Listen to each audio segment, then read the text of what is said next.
กราบสวัสดีท่านผู้ฟังทุกท่านค่ะตอนนี้ท่านกำลังรับฟังสถานีวิทยุ FM 104.5 เมกะเฮิรตซ์คลื่นวิทยุเพื่อการศึกษาพระพุทธศาสนาและวัฒนธรรมช่วงเวลาประมาณ 14 นาฬิกาถึง 15 นาฬิกาของทุกวันพฤหัสบดีจะเป็นช่วงของรายการนาสารสัตว์กับดิฉันผู้ช่วยศาสตราจารย์สัตวแพทย์หญิงดร.วีนาจูเปียซึ่งเป็นอาจารย์ประจำภาควิชาชีวศาสตร์ทางสัตวแพทย์และสัตวแพทย์สาธารณสุขคณะสัตวแพทยศาสตร์มหาวิทยาลัยเชียงใหม่รายการนี้จะเป็นการนำเอาบทความต่างๆที่น่ารู้เกี่ยวกับเรื่องของสัตว์และสัตวแพทย์ที่น่าสนใจมาอ่านให้ท่านผู้ฟังฟังนะคะหากท่านผู้ฟังท่านใดมีข้อเสนอแนะหรือข้อติชมสามารถติดต่อมาได้ตามช่องทางดังนี้นะคะ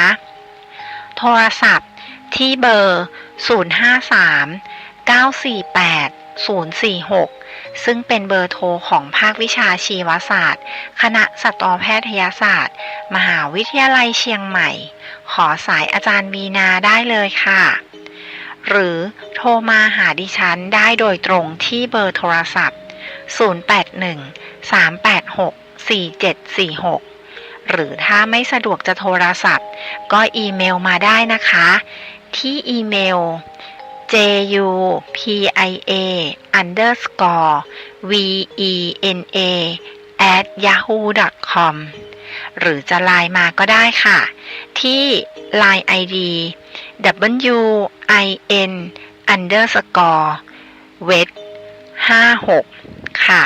ดิฉันยินดีรับทุกข้อเสนอแนะและทุกคำติชมเพื่อที่จะได้นำไปพัฒนาปรับปรุงรายการต่อไปค่ะ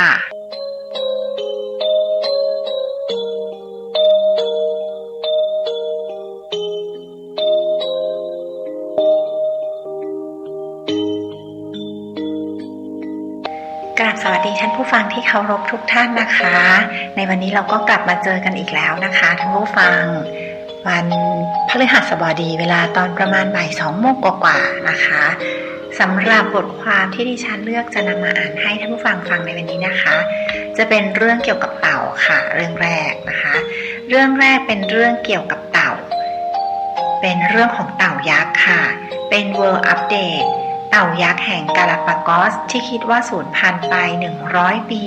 ถูกพบอีกครั้งนะคะซึ่งดิฉันนำมาจากนิตยสารเล่มเดิมค่ะ National Geographic ฉบับภาษาไทยของฉบับวันที่ 10 มิถุนายนปีนี้เองค่ะท่านผู้ฟังเรื่องแรกนะคะเป็นเรื่องของเต่ายักษ์แห่งกาลาปากอสนะคะเรื่องที่2นะคะจะเป็นเรื่องเกี่ยวกับหมูป่าค่ะหมูป่ากลายมาเป็นหมูเลี้ยงได้อย่างไรซึ่งเรื่องนี้นะคะดิฉันก็นำมาจากนิตยสารเล่มเดิมค่ะแต่เป็นของฉบับวันที่ 4 กรกฎาคมปีคริสตศักราช 2018 นะคะส่วนเรื่องสุดท้ายนะคะจะเป็นเรื่องเกี่ยวกับการเกิดดินถล่มในพื้นที่ต่างๆของโลกอาจจะไม่ใช่เรื่องเกี่ยวกับสัตว์นะคะแต่มันก็จะเป็นเหมือนเรื่องที่เกิดขึ้นในประเทศไทยก็มีเหมือนกันนะคะดินถล่มหรือดินสไลด์เนี่ยนะคะแล้วก็ช่วงเดือนก่อนนะคะดิฉันไปอำเภอปายจังหวัดแม่ฮ่องสอนมานะคะทางมันจะเป็นทางผ่านภูเขานะคะจะต้องผ่านภูเขาขึ้นเขาด้วยนะคะแล้วก็ทางนี้จะคดเคี้ยวมากแล้วก็มีหลายโค้งหลายคดหลายเคี้ยวมากเลยค่ะท่านผู้ฟังแล้วก็จะมีเป็นบางจุดที่พบว่าดินบนภูเขาค่ะสไลด์ลงมาซึ่งดิฉันคิดว่าถ้าเกิดตอนนั้นนะคะที่เดินทางเป็นตอนกลางวันแล้วก็เห็นชัดว่ามันเกิดอะไรขึ้นแต่ถ้าเกิดตรงคืนแล้วฝนตกเยอะๆเนี่ยต้องน่ากลัวมากๆเลยค่ะท่านผู้ฟังการเกิดดินถล่มหรือดินสไลด์เนี่ยเกิดขึ้นจากอะไรบ้างนะคะ เดี๋ยวเรามาฟังกันดีกว่านะคะซึ่งเรื่องนี้ดิฉันนำมาจากนิตยสาร National Geographic ฉบับภาษาไทยเช่นเดิมค่ะแต่เป็นของฉบับวันที่7 พฤศจิกายนปีนี้เองนะคะแล้วก็เดือนนี้ด้วยนะคะท่านผู้ฟังนี่ก็ถือว่าเป็นเรื่องใหม่นะคะจะเป็นเรื่องเกี่ยวกับธรรมชาตินะคะแล้วก็ถ้าท่านผู้ฟังสนใจอยากจะติดตามอยากจะอ่านนะคะสามารถเข้าไปอ่านได้เลยนะคะท่านผู้ฟังที่เว็บไซต์นะคะ ngthai.com นะคะก็จะมีหลายๆหัวข้อให้ท่านผู้ฟังได้เลือกท่านผู้ฟังก็สามารถที่จะเลือกไปอ่านได้เลยจะมีทั้ง culture หรือวัฒนธรรมประเพณีเรื่องประวัติศาสตร์เรื่องเกี่ยวกับธรรมชาติวิทยาศาสตร์หรือเรื่องเกี่ยวกับ wildlife animal อะไรประมาณนี้ค่ะท่านผู้ฟังสามารถที่จะคลิกเข้าไปอ่านได้เลยนะคะก็จะเป็นความรู้ที่บางทีเราก็อย่างนี้ก็มีด้วยเหรออย่างนี้นักวิทยาศาสตร์เขาทำอย่างนี้มานะเราก็จะได้ทราบนะคะแล้วก็เป็นความรู้นะคะบางทีบางเรื่องที่เราไม่รู้เราก็เลยมีอย่างนี้ด้วยอะไรเงี้ยนะคะแล้วก็เรื่องเกี่ยวกับสัตว์ก็จะมีหลายๆเรื่องที่น่าสนใจท่านผู้ฟังสามารถที่จะเข้าไปกดไปอ่านได้เลยนะคะหรือว่าท่านผู้ฟังสามารถที่จะซื้ออ่านก็ได้นะคะก็เป็นนิตยสาร National Geographic ฉบับภาษาไทยนะคะค่ะสำหรับวันนี้ก่อนที่ดิฉันจะอ่านบทความเรื่องแรกให้ท่านผู้ฟังฟังนะคะดิฉันขอเปิดเพลงเพราะๆให้ท่านผู้ฟังฟังสักเพลงหนึ่งนะคะเดี๋ยวเรากลับมาพบกันค่ะ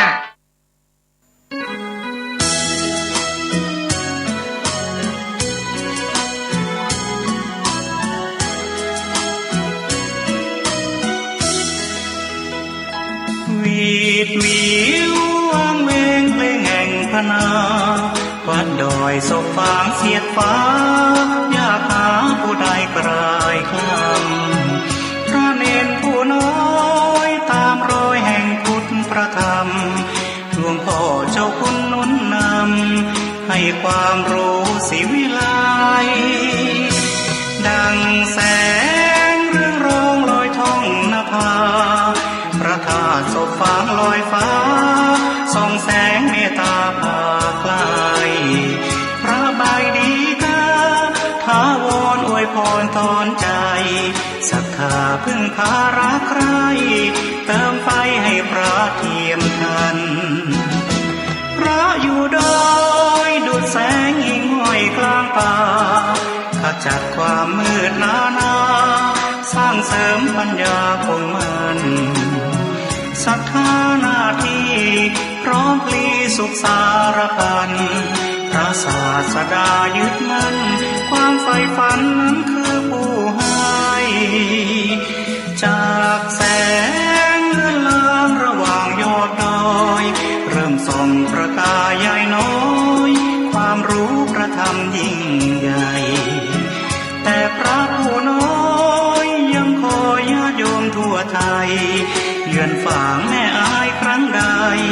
แวะไหว้พระธาตุคู่ดอย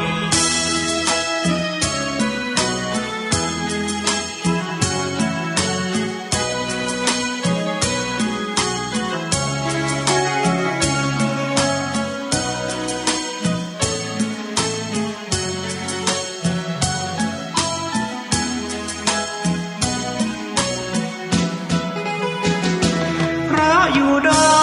ยดุจแสงหิ่งห้อยกลางป่าขจัดความมืดนาสร้างเสริมปัญญาคงมันศรัทธาหน้าที่พร้อมพลีสุขสารพันพระศาสดายึดมั่นความใฝ่ฝันนั้นคือผู้ให้จากแสงเลื่อนลางระหว่างยอดดอยเริ่มส่องประกายใหญ่น้อยความรู้ประธรรมยิ่งใหญ่แต่พระผู้น้อยยังคอยญาติโยมทั่วไทยเยือนฝ่างแม่อายครั้งใดแวะไหว้พระธาตุคู่ดอย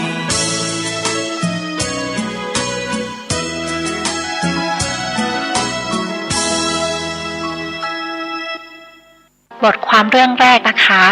มีชื่อเรื่องบทความว่า World Update เต่ายักษ์แห่งกาลาปากอสที่คิดว่าสูญพันธุ์ไป article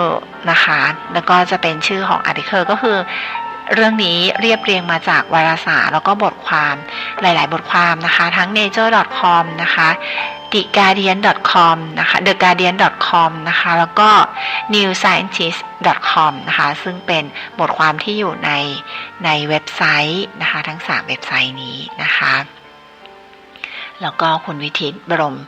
พิชัยชาติกุลก็นำมาเรียบเรียงแล้วก็ตีพิมพ์ใน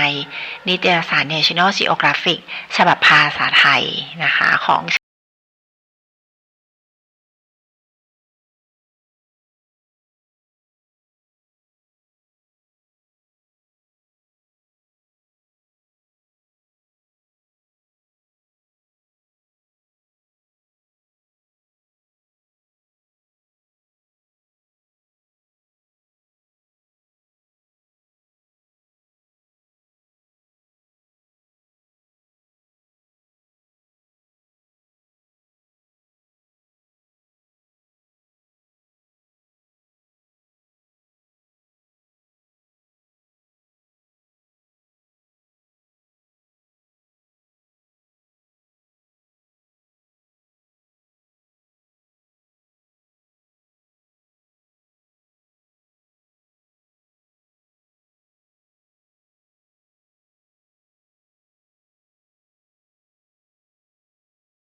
สำหรับบทความเรื่องที่2นะคะจะมีชื่อเรื่องบทความว่าหมูป่ากลายมาเป็นหมูเลี้ยงได้อย่างไรนะคะซึ่งดิฉันนำมาคานของผู้คนโบราณแต่พวกมันมีความหลากหลายของบรรพบุรุษที่น้อยกว่าเมื่อเทียบกับหมูในยุโรปซึ่งอาจเป็นเพราะชาวจีนนั้น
เลี้ยงได้อย่างไรนะคะ หลายๆคนฟังก็คงจะคิดถึงหมูน้อยมหัศจรรย์นะคะ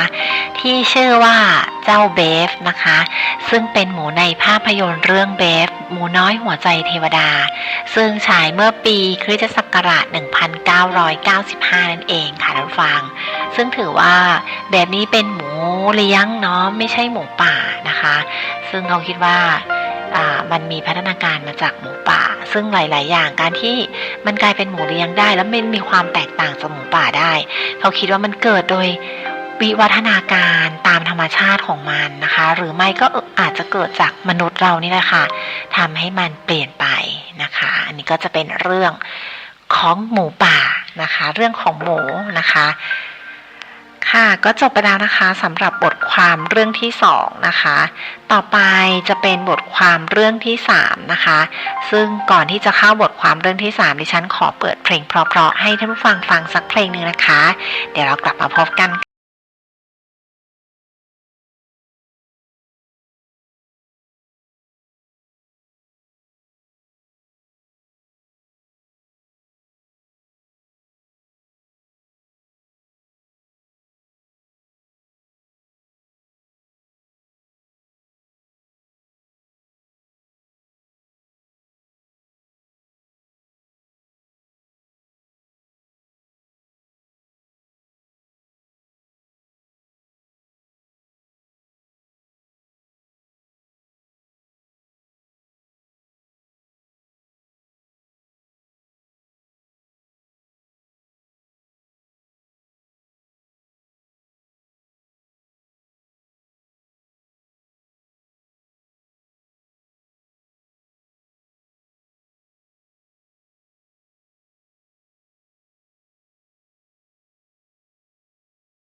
จะเป็นเรื่องเกี่ยวกับภัยธรรมชาติทำให้ตะกอนของดินมีลักษณะเป็น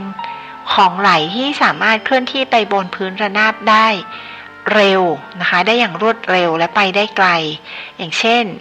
ดินไหลหลากนะคะหรือ earth flow ที่สามารถเคลื่อนที่ไปบนพื้นที่ที่มีความลาดชันต่ำด้วยความเร็วประมาณ10 เมตรต่อ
ขอบพระคุณท่านผู้ฟังทุกท่านเลยนะคะ แล้วยังไงเรากลับมาพบเจอกันในสัปดาห์หน้าสัปดาห์นี้ดิฉันขอลาไปก่อนละค่ะขอบพระคุณและสวัสดีค่ะ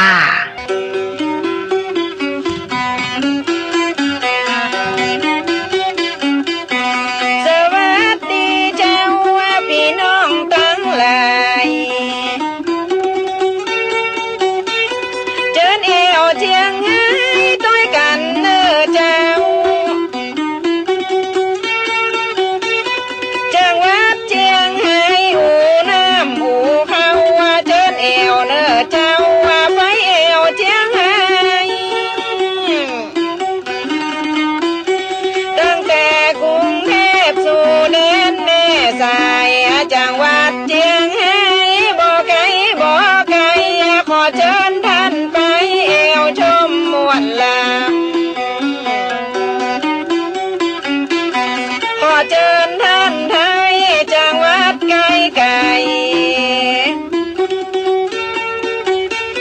ไปชิมลำไยลิ้นจี่เต้อเจ้าสตรอเบอรี่หอมหวานดีฮันแต่เราบะแตงบะเตาหวานชื่นใจแบนมีสับปะรดนางเล่หอมหวานวางขายหิมตอนหลายล้านละบ่น้อยเชิญเอวบนดอยก่อนเตอพี่น้อง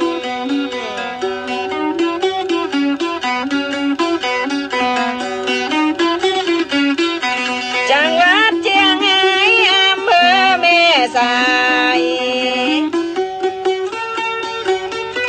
สุดแผ่นดินไทยสยามตีหันมีแม่น้ำใสเข้ามาขวางกันดินแดนแห่งนั้นพามากับไทยสินค้ามากนักพาโตพาใหม่พามากับไทยเที่ยวออกเที่ยวเข้าสยามไทยเฮาเป็นเมืองยิ้มแย้มขอเชิญทุกท่านเอวทำผาจมขอเชิญทุกคนเอวกันเถอะเจ้า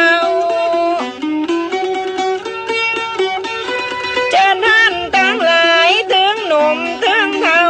ขอเชิญท่านเจ้าไปเอวเชียงใหม่ขอเชิญพี่น้องไปเอวแม่สายพระธาตุนอนายมีไก่ม่วนหันขอสุขสำราญนะเจ้าท่านใด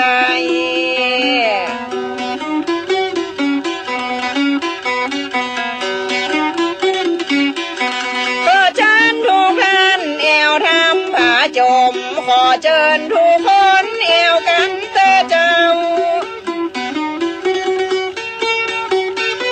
ขอเชิญเหมือนกันแล้วยังนั้นเราขอเชิญท่านเจ้าเอวพระธาตุดอยเบาอำเภอแม่สายจากตัดใจเมาพระธาตุดอยเบาศักดิ์สิทธิ์แม่นมันไปเอวด้วยกันเตอเจ้าท่านไทย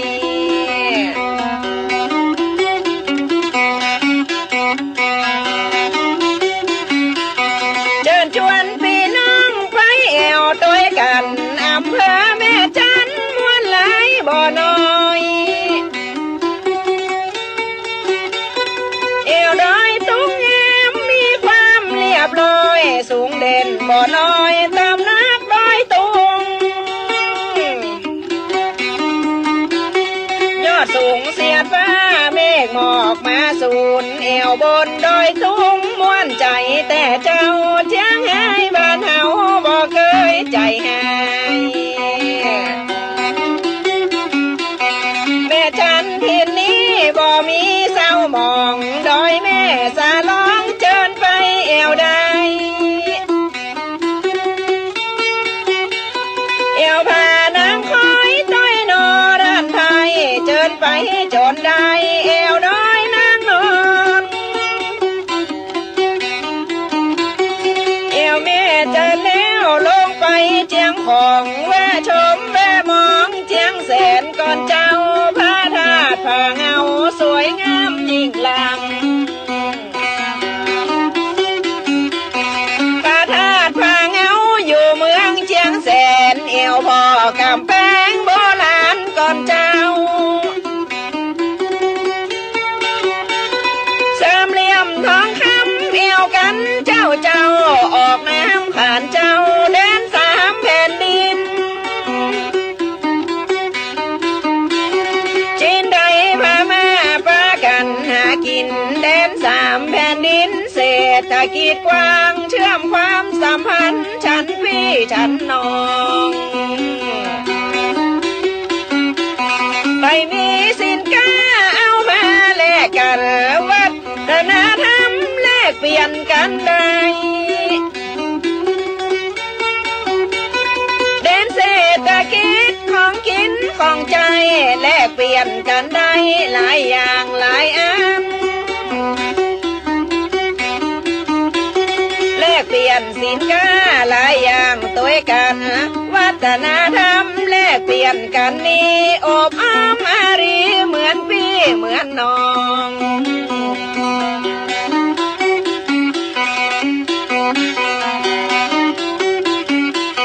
ติดต่อจากนั้นเจิญแอวเจียงของมีไทยยวนมอนหลากหลายเนื้อเจ้าในเทศกาลทุกปีนั้นเราจับป่ามืดเข้าตัวหลายกิโลสนุกมวลล้ำแสนจ่าสุโขวิหารตั้งโชว์ของลาวลายนาขอเชิญท่านมาถ้าเจ้าท่านไทย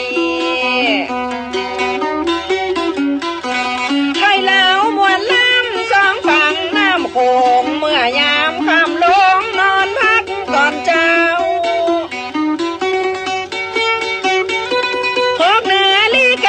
ขึ้นมาเมื่อเจ้าขอเชิญท่านเจ้าจะออกเดินตามเชิญแอวเวียงแก่นไปแอวด้วยกันไปพ่อผาฉันไปพ่อผาตังสนุกม่วนงันโดยผู้จีฟ้า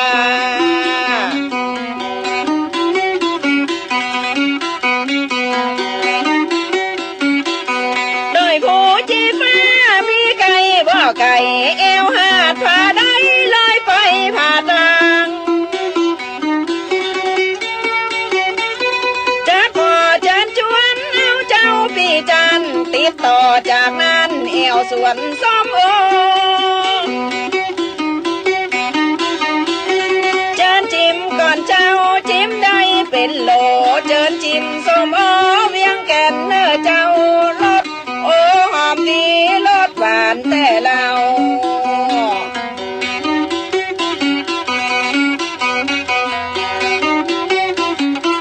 หากท่านจะปิกยังบ่เต็มใจ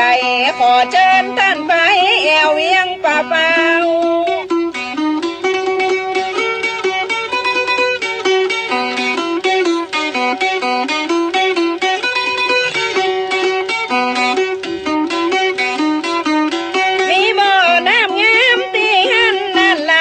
สินค้าของเก่าหลายอย่างหลายอันมีบ่อน้ำฮ้อนที่หันตัวกันมีผลิตภัณฑ์ที่เป็นลูกฟันหลายอย่างหลายอันทำกันด้วยไม้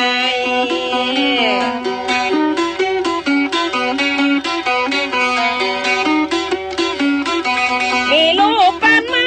จากใจของสารในกาทีมตั้งเลยเวียงป่าเปล่าเจ้าขอขอบคุณทุกท่านแต่เราขอบคุณเจ้าทุกท่านที่ไปขอให้ท่านให้มีความสุขใจทุกท่านที่ไปแอวเจียงให้เจ้าเจียงให้บ้านเฮาขอบคุณพี่น้อง